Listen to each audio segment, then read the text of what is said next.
Канал «Мой есть» представляет сказки у камина. Предлагаю запастись чаем с печеньками. Приятного прослушивания.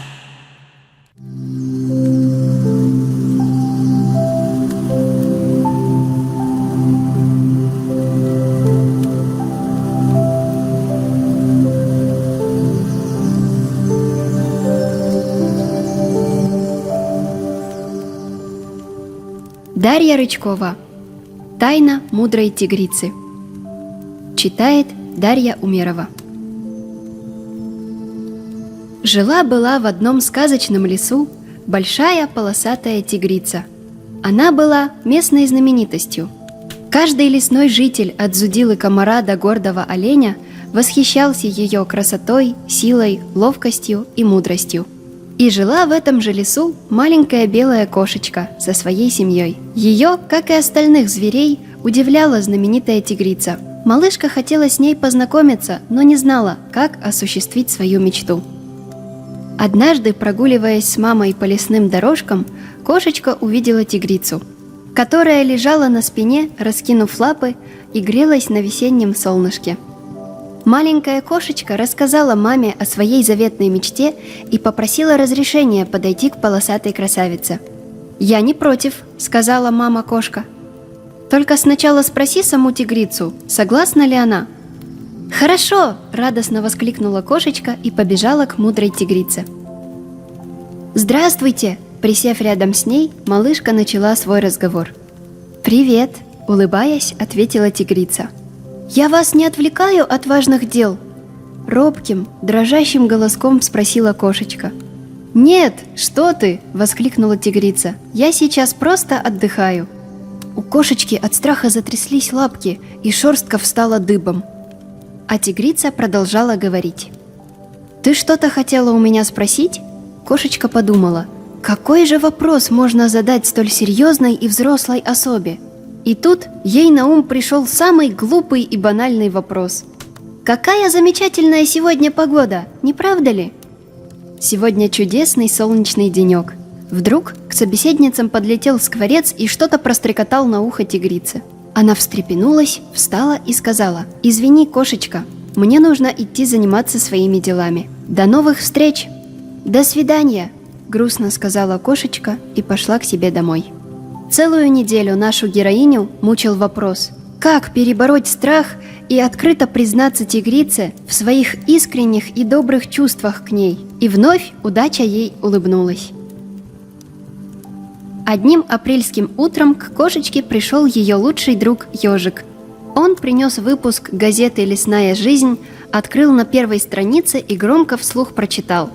В своем последнем интервью наша замечательная тигрица объявила о том, что ответит на любые вопросы своих почитателей. Вот и задай ей вопрос, который тебя беспокоит уже целую неделю, убеждающе проговорил Ежик. А как я его задам?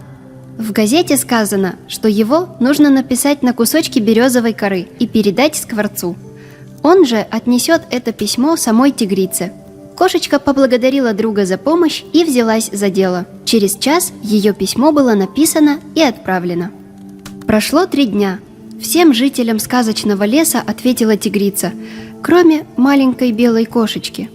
Грусть не давала ей покоя, и поэтому она решила развеяться и выйти погулять. Погода была пасмурной и угрюмой. Небо заволокло серыми тучами, заморосил мелкий дождик. Тоскливо стало на душе кошечки. Она села под большой раскидистый дуб, прижалась к его теплому стволу и тихо заплакала. Вдруг ей показалось, что кто-то окликнул ее. Она обернулась и увидела перед собой тигрицу, которая сидела рядом и смотрела ей прямо в глаза. «Кошечка, почему ты плачешь? У тебя что-то случилось?» – участливо спросила она. Малышка все ей рассказала. В том, что ты не получила ответ на свой вопрос, виноват скворец. Он случайно потерял мое письмо, адресованное тебе, объяснила тигрица. А на этот простой вопрос я могу ответить и сейчас. Полосатая красавица приблизилась к собеседнице и положила свою лапку на кошечкину.